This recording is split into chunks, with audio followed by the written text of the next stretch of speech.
Thanks to you at home for joining us this hour. Really happy to have you here. So, who's going to be the designated survivor?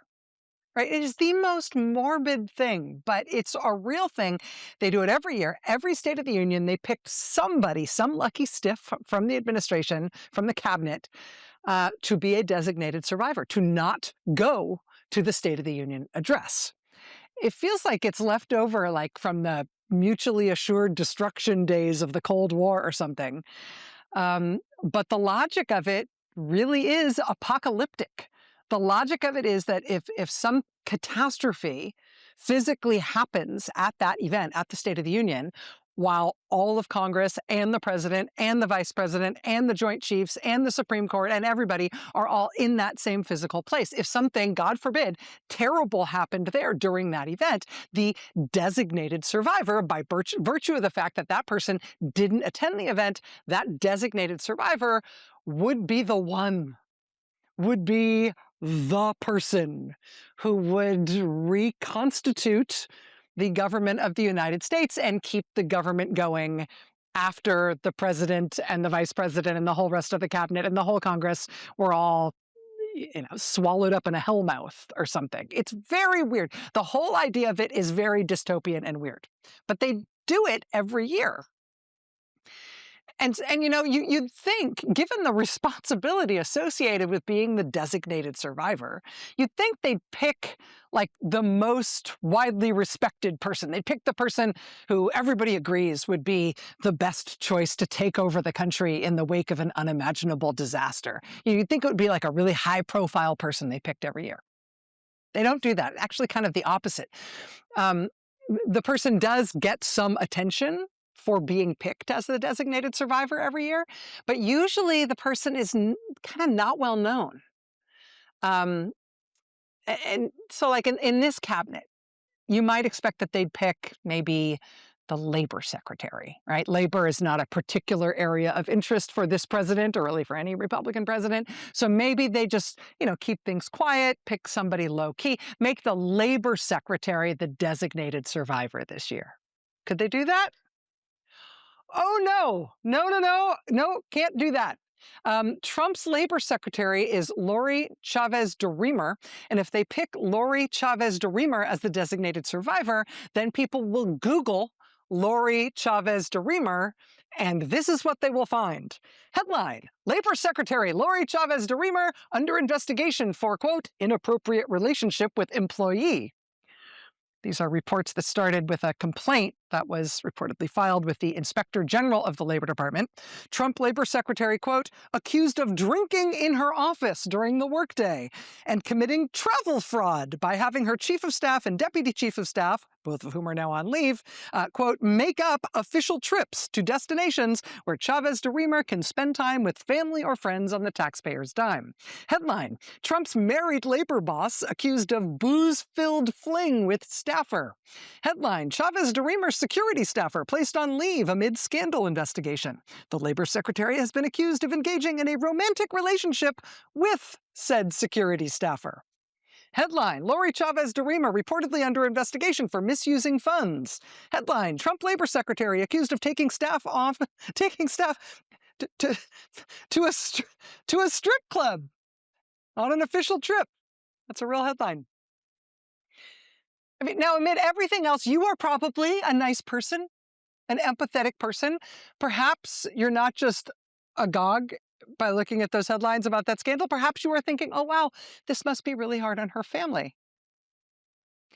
Headline: Husband of Labor Secretary Lori Chavez DeRemer accused of sexually assaulting two staffers. Headline: Labor Secretary's husband barred from Labor Department headquarters amid staffers' sexual assault allegations. Headline: DC police search Labor Secretary's office in sexual assault investigation. The Metropolitan Police Department searched Lori Chavez DeRemer's office as it looks into allegations against her husband.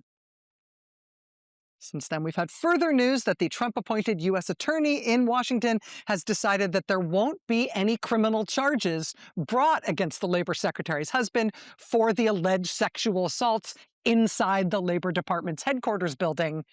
But does that mean they're going to let him back in? I don't know. So yeah, in a normal administration, even a normal Republican administration, maybe somebody like the labor secretary would be the designated survivor at the State of the Union. But do you want to put a spotlight on that hot mess right now? That absolutely radioactive scandal engulfing everything related to Trump's labor secretary? Yeah, maybe not. Maybe it's not going to be her. Maybe instead you go with another, low profile department, one of those departments where only real government geeks even know what the department does. Like maybe you'd go with something really obscure like the Commerce Department. Who's Trump's Secretary of Commerce again? Headline: New details from Epstein files reveal Trump Commerce Secretary Howard Lutnick had years-long business tie with sex offender. Oh, yeah, that's the Commerce Secretary. So maybe we can't have the Commerce Secretary be the designated survivor either. Not when today, the day before the State of the Union, we had the former British ambassador to the US, Peter Mandelson, arrested and perp-walked out of his home because of his Epstein ties. That's right after former Prince Andrew was arrested as well. Both of those arrests are not just because of their Epstein links, but because of their Epstein links and their government jobs. Peter Mandelson, it's for when he had the exact same job as Howard Lutnick, but in the British government rather than the US government.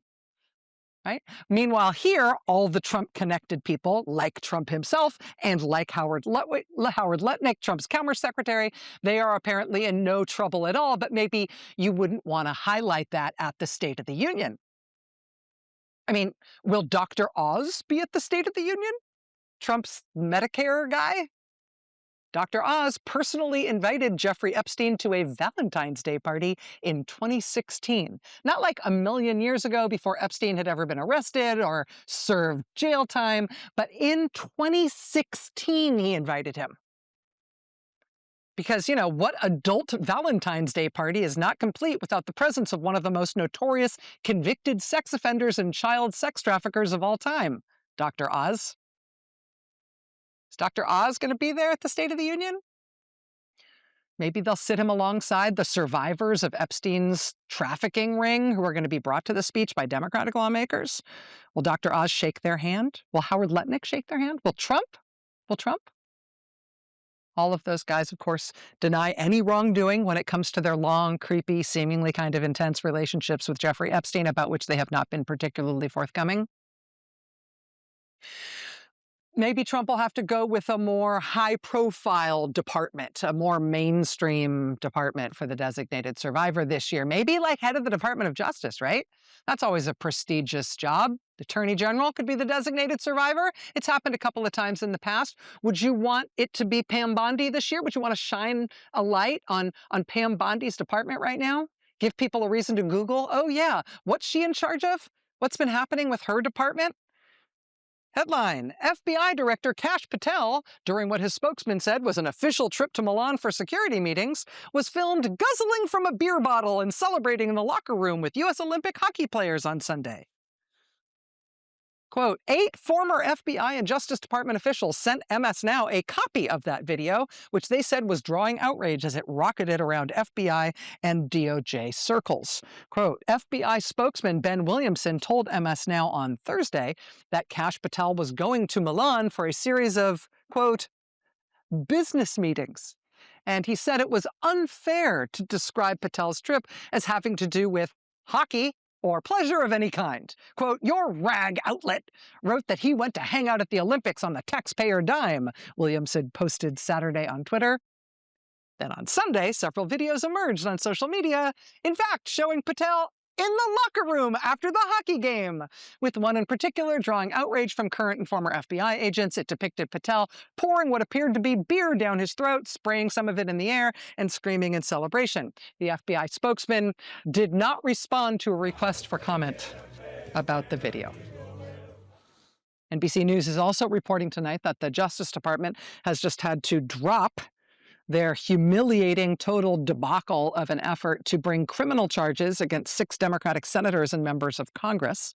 That comes after the geniuses over at Pam Bondi's department reportedly couldn't get a single grand juror to agree to the indictment of those members of Congress. Not a single grand juror. Not that they couldn't get the grand jury to agree to the indictment, they couldn't get a single grand juror, meaning they couldn't get one person. They couldn't even get one vote. In the last few days, at Pam Bondi's Justice Department, we've had Justice Department lawyers abjectly apologizing to judges in 3 different states, essentially begging not to be held in contempt. At least one Justice Department lawyer has just been held in contempt in Minnesota. Things are really seemingly breaking down there. We're going to talk tonight about a novel effort to try to document and try to sort of wall off and preserve evidence of all the abuses and authoritarian misuses of the Justice Department under Donald Trump and Pam Bondi. This is something I don't think you've necessarily heard about anywhere else. I hope you'll stick with us for that a little later on in the show tonight. But what would you, I mean, you know, would you pick Pam Bondi to be a designated survivor given what's going on at the Justice Department right now? Would you want to put a little extra spotlight on her? I'm not sure that you would. But who else could you choose? Maybe Kristi Noem could be designated survivor from Homeland Security. You want to give the American people reason to focus on her for an extra minute? Do you think? Headline: Homeland Security reverses course on TSA pre-check suspension after confusion. Yes, Kristi Noem announced with great solemnity this weekend that she would be shutting down TSA pre-check and global entry at all airports because she can. Honestly, she said it had something to do with the shutdown, shutting down TSA pre-check. Let's bring total chaos to airport TSA checkpoints all around the country. She announced that, and then basically immediately we were told, no, that's not actually happening. Who decided it's not happening? And did she decide it was happening? Why did she decide that? And if she had a reason to decide it, then why was it undone? Who's running things? Who's making these decisions? What's going on there? It's like when they announced that the El Paso airport and all airspace over El Paso would be closed for 10 days. And then a few hours later, nope, no, sorry, didn't mean that. And then we learned it was because they had let the Border Patrol, under Kristi Noem's leadership, play with a military laser weapon, which they used to shoot down Mylar party balloons over El Paso without ever telling the FAA that they were doing that. And so the FAA closed the airspace, and then the White House said, no, you can't close the airspace. And so, yeah, maybe things aren't being all that well run right now. Do you get that sense? Today, a whistleblower testified in Congress. He just resigned as a lawyer at ICE. He's a guy who's been a big part of the training that ICE officers get. He resigned and went public today saying, quote, on my first day, I received secretive orders to teach new cadets to violate the Constitution by entering homes without a judicial warrant. He said, quote, ICE is teaching cadets to violate the Constitution. He provided documents to Congress today that show that ICE has cut hundreds of hours from their training, including classes that teach, quote, the Constitution, our legal system, firearms training, the use of force, lawful arrests, proper detention, and the limits of officers' authority. The agency that's doing that, you want the head of that agency to be the designated survivor? You want Kristi Noem to be the designated survivor? If you did, people might Google her name, Kristi Noem. One of the things they would come up with are these recently published photos. Isn't this nice? This is a plane that Kristi Noem wants taxpayers to buy for her. This is Trump's Homeland Security Secretary, who already took over for herself the house that's supposed to belong to the Commandant of the Coast Guard. This is after the Wall Street Journal reported that Kristi Noem's alleged boyfriend slash chief of staff slash fixer in the Homeland Security Department fired a Coast Guard pilot in the middle of a flight because someone forgot to bring Kristi Noem's personal favorite blanket onto a flight that she was on. Reuters reports today that Corey Lewandowski actually stormed into the cockpit of that plane to fire the pilot mid-flight because of the pilot's, quote, well, because of the pilot's insufficient attention to Kristi Noem's blanket. We have not confirmed this, but this is Reuters' reporting today, quote, the pilots in the cockpit asked Lewandowski to return to the cabin until they had reached cruising altitude. But now she wants you to buy her this plane. Look at this plane. NBC News reporting that Kristi Noem and Corey Lewandowski have had the taxpayers lease this jet for their use already, a Boeing 737 MAX 8. On paper, they say they need this particular plane for, quote, immigrant deportation flights. They have been leasing it already. You have been paying for them to use this plane on a lease. But now Corey Lewandowski and Kristi Noem want you to buy this plane for them. I'm sorry, not for them, but for deportation flights. And also, occasionally they say, perhaps for cabinet officials' travel. Kristi Noem being the relevant cabinet official. This particular plane they want, again, mostly for deportations, but maybe occasionally for Kristi Noem. It looks like it's really outfitted for deportations, right? It has a bedroom with a queen bed. Sure, that's normal for deportation flights. Also has a bar. That's nice. I'm sure the deportees have come to expect that. Quote, no expense has been spared and every detail has been meticulously executed with, quote, exceptional interior design by renowned New York designer Peter Marino. This is the plane she is leasing right now on the taxpayer dime for her own use, saying it is for deportations. And now she wants you to stop leasing it and just buy it for her and Corey. It has a queen bed. So yeah, I doubt they're going to pick Kristi Noem for designated survivor. But if they do, what are the odds that she'll be enjoying the heck out of her special blanket on her special plane that you're paying for? The interior design is impeccable. Today, you know, there's this huge blizzard on the East Coast. Today, for some reason, Kristi Noem's department decided to fly a real deportation flight into New Hampshire. They flew it into Portsmouth, New Hampshire at 1 a.m. today, right at the height of the blizzard. The airport in Portsmouth said they had no idea this flight was coming. Had they known, they would have told them, don't come, it's not safe. But Kristi Noem's department, in its infinite wisdom, flew this plane full of people there, presumably shackled, if it's like a normal deportation flight. And then they left the people on that plane on the tarmac for more than 12 hours in the middle of that blizzard. According to WMUR in New Hampshire, some genius at Kristi Noem's department decided that that plane should take off from Harlingen, Texas, last night, Sunday night, flying right into the biggest blizzard in the Northeast in years. Portsmouth International Airport officials said they were not told the flight was inbound until 15 minutes before it arrived at 1 a.m. Quote, had we been informed in advance of their intent to land here during the blizzard, we would have strongly advised against it. And then they left the people there on the tarmac for 12 hours. The day before the storm hit on Saturday, this was a big protest that erupted in small-town Merrimack, New Hampshire. Kristi Noem's department is trying to force that town to have a huge new Trump prison camp that clearly the people of Merrimack and the people of New Hampshire do not want. Regular people, every local official, basically everyone in New Hampshire is telling the Trump administration they do not want a Trump prison camp in this New Hampshire town. Everybody expressing opposition to it, except for Republican Governor Kelly Ayotte, who bravely is still refusing to say whether she's for it or against it. Because courage.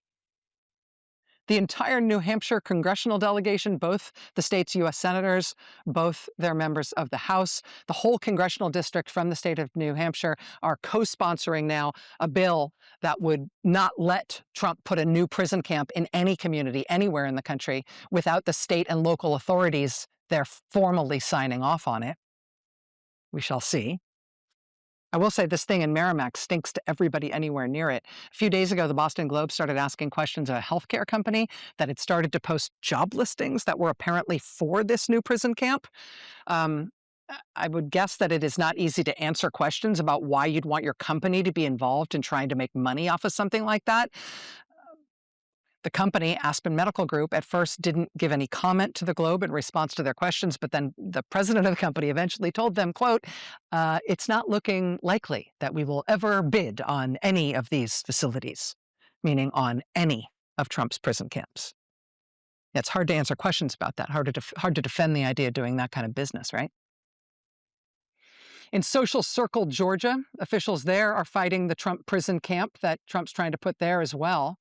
Local officials in Social Circle, Georgia, say they refused a demand from Kristi Noem's department to turn on the water at a warehouse facility there that they want to turn into a prison camp. Local officials in Social Circle, Georgia, just posted online a whole bunch of information they got from Kristi Noem's department about the plans for the prison camp in their town. Look at this. Look at this. This is the supposed blueprint they were sent by Kristi Noem's department, by DHS, for blueprints for a warehouse filled with up to 10,000 people, 2.5 times the size of the largest federal prison in the United States. What does this document remind you of? Each little tiny dot there is a human.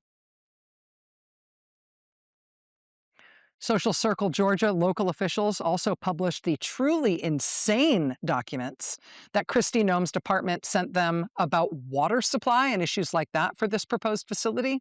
The city of Social Circle responded, quote, "Documents provided by Homeland Security indicate this detention facility alone would have a sewage demand of 1,001,683 gallons per day.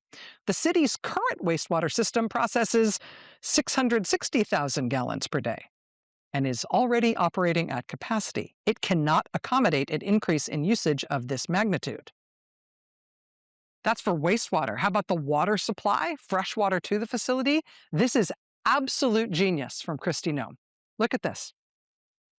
The Homeland Security analysis references a, quote, cistern-based approach in which tanks would be filled from local municipal systems during off-peak hours. Regardless of time of day, the city's infrastructure cannot accommodate this level of demand. While the proposal is certainly creative, it does not resolve the fundamental issue. The total additional water demand required for a facility of this scale simply exceeds what the city's system is capable of providing. I mean, I feel like this is the genius of the Trump administration as effectuated by Kristi Noem. This is a town that does not have enough water to support a massive prison camp for up to 10,000 people. Kristi Noem's proposed solution to that is to say, it's okay, we'll build big tanks and we'll fill them only at night. So that means there'll be enough water. Because you said you're only using, X gallons per day. Well, we'll take our water per night. So bingo, problem solved. In the great state of Maryland, the Attorney General of that state, as of today, is suing the Trump administration to stop one of these massive prison camps from being built in Maryland, in Washington County. This is a protest this weekend in North Carolina, in Concord, North Carolina, where locals there are worried that they're going to have one of these Trump prison camps too. We've been monitoring protests and local anger about potential Trump prison camps all over, among other places in Chester, New York, and Lebanon, Tennessee, and Roxbury, New Jersey. I single out those 3 places in particular because in just the past few days, Kristi Noem's shambolic department has reversed itself and in some cases double reversed itself, confusing everyone in those 3 places about whether they really are still trying to put prison camps in those towns. In Chester, New York, for example, we got an official statement from Homeland Security that they purchased a warehouse in Chester, New York to turn into a Trump prison camp there. Then 5 days later, they reversed that, an announcement that no, actually, they hadn't bought anything and there's not going to be a prison camp there after all. Really? We're going to talk with local Congressman, Democrat Pat Ryan, about that in just a moment. But that's not the only place where they've been changing their minds. In Tennessee, here's the Homeland Security announcement that they had bought a warehouse there, followed by 4 days later, a retraction from the Homeland Security Department saying, nope, actually, we haven't bought a warehouse there at all. We put out that statement in error. That's false. No prison camp is going into Lebanon, Tennessee. Well, now today, a few days later, they've reversed again. News in Lebanon, Tennessee that actually, yes, there might still be one. And if it is going to be one there, it's going to be bigger than ever. It's not going to be 10,000 people. It's going to be a mega prison, 14,000 to 16,000 people in Lebanon, Tennessee, which would make Lebanon, Tennessee home to one of the largest prisons in the world. But maybe it won't be there at all? Who knows? It's Kristi Noem's department, so there's literally no way to know. And if they do put it there, presumably they'll mine the water for it on the moon or something. If you get it at night, it doesn't count as daily water allotment because it's dark.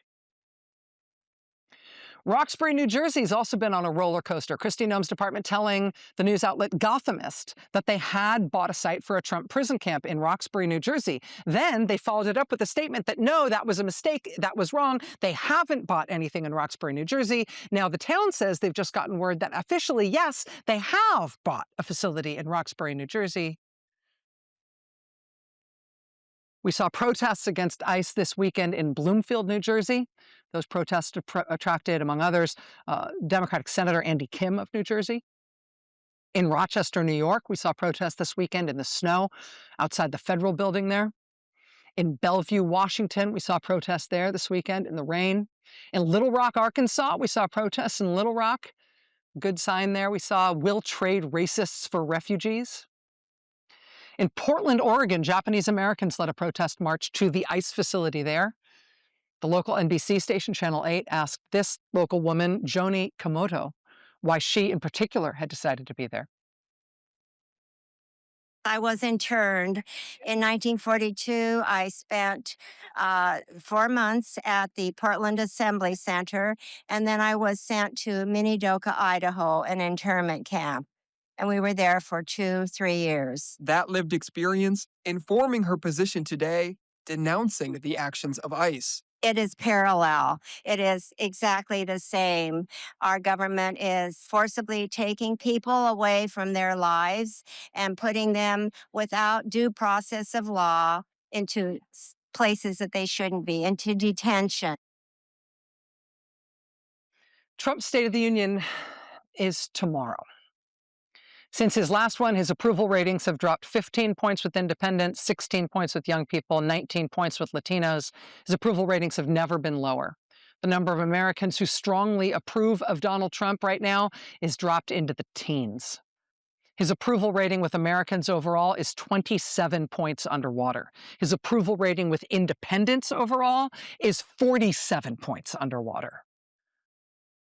That is a portrait of a country that is repulsed by their president, while his cabinet is convulsed in scandal, each one more repulsive than the next.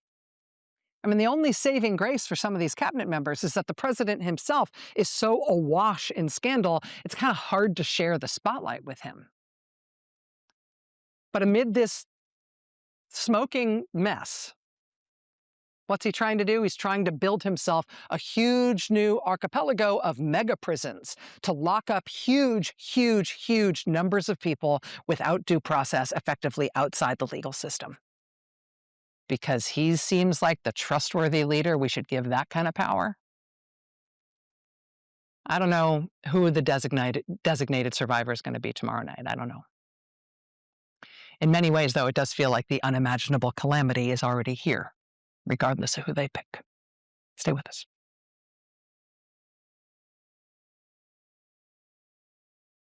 The village of Chester, New York. It's about 60 miles north of New York City. It's home to about 4,000 people.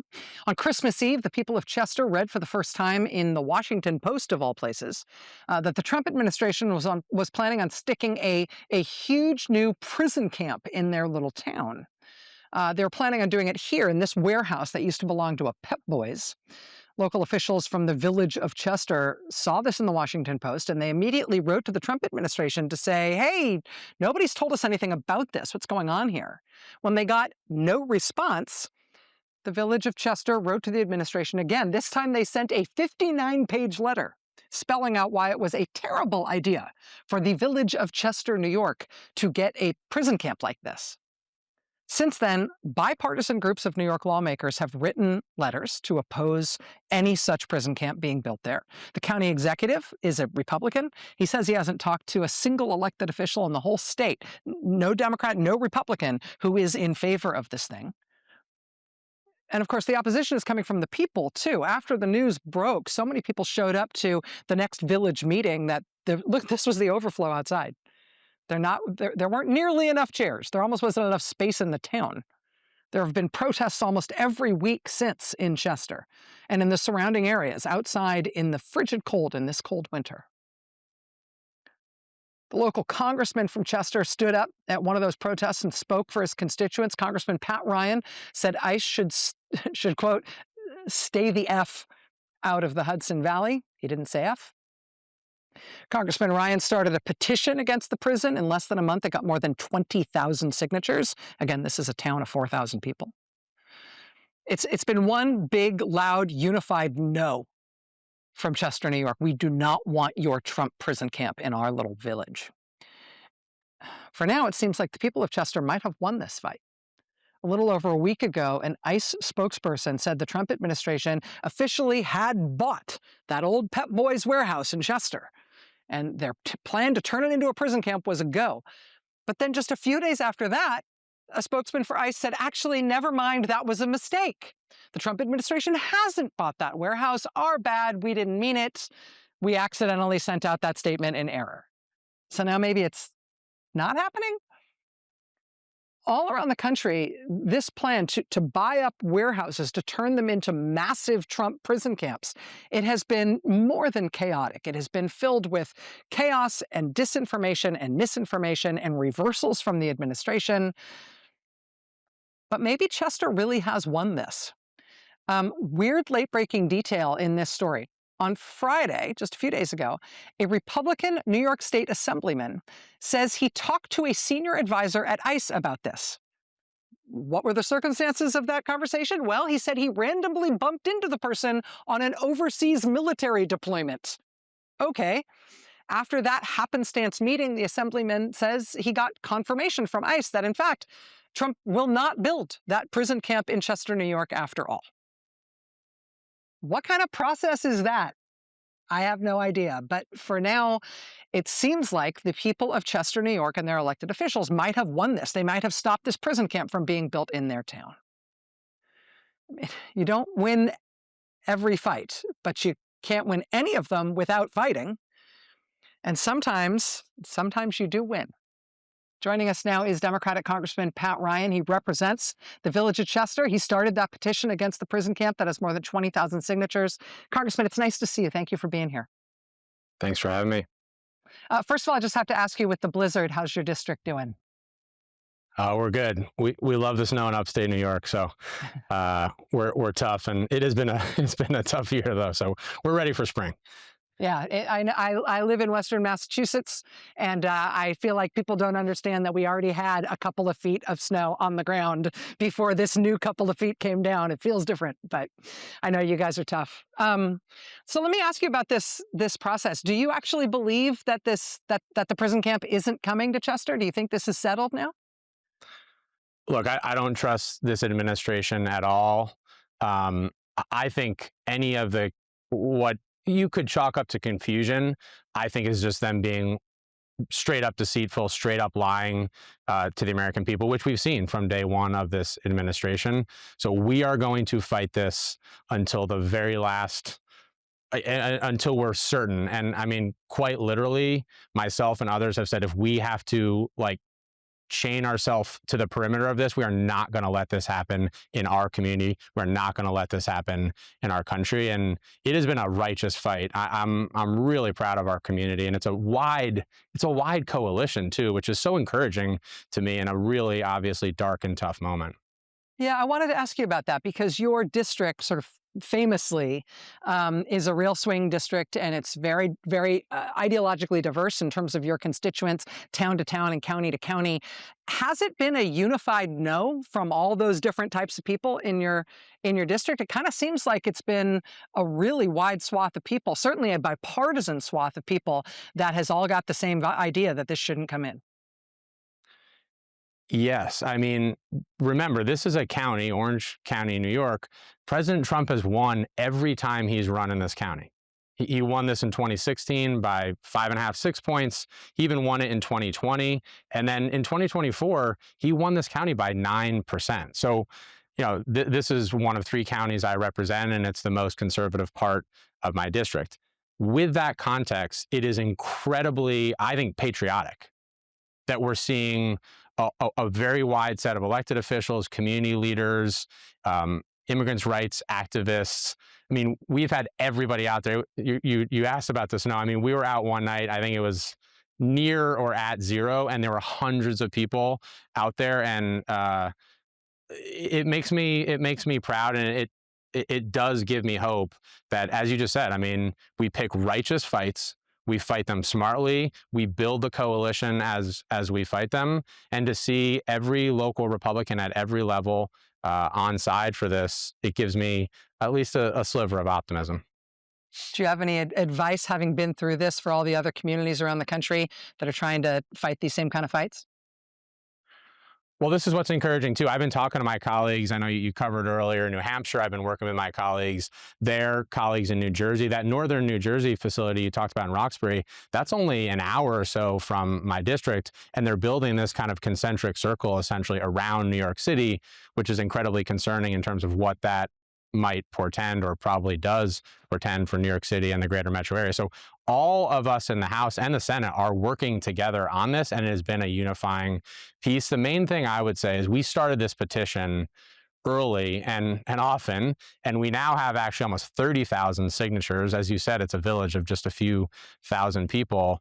And everywhere I go in my district, people say, what's going on with this? What can we do to be in the fight? We've had towns, counties, and others all passing memorializing resolutions at their town and village level. So we've really created a place for everybody to get involved in this and say, look, regardless of party identification, if you believe, I mean, look, I served 27 months in combat. To not to come home and see my fellow Americans being rounded up, it's as un-American as you could possibly imagine.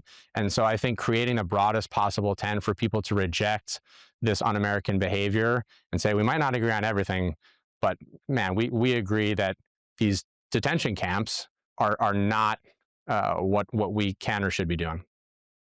Congressman Pat Ryan, Democrat of New York, sir, thank you for being here. I know it's a busy time right now in your district especially. Thank you so much. Thanks for having me. All right, much more news ahead. Stay with us.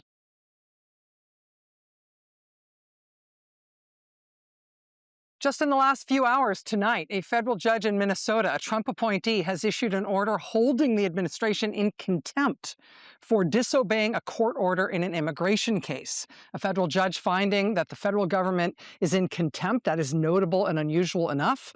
But this is the second time the Trump administration has been found in contempt in the space of a week. Just a few days ago, another federal judge in Minnesota held a DOJ prosecutor in contempt in a different immigration case. She actually ordered the prosecutor to pay a $500 daily fine until the Justice Department started complying with her orders in that case, which they finally did the next day. That sort of thing has a way of getting their attention. But this is becoming a theme, and I think this is really important. Everybody said at the outset of Trump's second term that it would be a bright red line in terms of a slide into authoritarian rule in this country if the Trump administration started defying orders from the courts, right? You remember all those discussions? Well, the Trump administration is now routinely and frequently defying orders from judges, specifically on cases relating to immigrants. And the courts have not only figured out that that's happening, the courts have now decided to stand up and fight for themselves. We've seen the chief judge in Minnesota compile a list of nearly 100 violations of court orders in immigration cases just in that state. In New Jersey, the Trump Justice Department was just forced to apologize in court for violating more than 50 orders from federal judges in immigration cases. They were essentially pleading to not be held in contempt in that state as well. Another DOJ prosecutor also had to apologize to a judge in Virginia. This time, the judge had rebuked the Justice Department for keeping relevant information from him when they sought a search warrant for the search of a home of a Washington Post reporter. In another case in West Virginia, before a judge named Joseph Goodwin last week, this is a case where masked ICE agents arrested a man and jailed him without a bond hearing. Judge Goodwin wrote this. He wrote, quote, "Antiseptic judicial rhetoric cannot do justice to what is happening. Across the interior of the United States, agents of the federal government, masked, anonymous, armed with military weapons, operating from unmarked vehicles, acting without warrants of any kind, are seizing persons for civil immigration violations and imprisoning them without any semblance of due process. The systematic character of this practice and its deliberate elimination of every structural feature that distinguishes constitutional authority from raw force place it beyond the reach of ordinary legal description. It is an assault on the constitutional order. Judges standing up for themselves, standing up for the court system, standing up for the Constitution. The Justice Department is not just any other among the many failing parts of the government under Donald Trump's misrule. The Justice Department, to a large extent, kind of is our legal system. It has a qualitatively different amount of responsibility, at least, for keeping us going as a constitutional republic. So one of the things that's going to be really important for when we come out the other side of this, which we will, is that the behavior of this agency in particular, of DOJ in particular, it's going to have to be sort of walled off and bracketed as not normal. The things that happened in the Trump Justice Department are going to need to be labeled as not normal, as something that can't be precedent, as things that we can never do again just because they were done now. We are not going to evolve in a direction in which this is the kind of stuff that our Justice Department and our government tries to get away with. Well, right now, federal judges from one end of the country to the other are starting to draw bright lines around this behavior, saying this is not okay, and we're going to punish you for it until you fix it. We're going to need that because one day we are going to need to remember how to have a real functioning Justice Department again.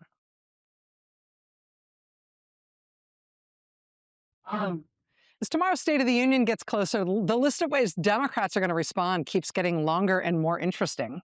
This year, a few Democrats say they're going to bring some of the survivors of Jeffrey Epstein's sex trafficking and abuse as their guests to the State of the Union address. Other Democrats say they're bringing people affected by Trump's attacks on immigrants. Congressman Chuy Garcia has invited Miramar Martinez. She's the 30-year-old teacher and U.S. citizen who was shot 5 times in Chicago by a federal agent who then bragged about it to his colleagues. This year, also, a growing number of Democrats say they're going to skip Trump's speech altogether and hold their own State of the Union event outside the Capitol on the National Mall. They're calling it the People's State of the Union. It's hosted by the progressive media company Midas Touch, also by Move On. Organizers say they're counting about 30 Democratic lawmakers among their lineup, and that list keeps growing. Some other Democratic members are planning to attend a different counter-programming event at the National Press Club in D.C. Us here at MS Now, we're going to cover all of it as best we can. Our coverage begins tomorrow night at 7 o'clock Eastern with Jen Psaki at the helm and our many friends here at MS Now. I'm going to be part of our coverage here starting at 8 o'clock. You're not going to want to miss any of it. It's going to prove to be an interesting night. MS Now's full coverage of the State of the Union, again, starting tomorrow night at 7 Eastern. We'll be right back. Stay with us.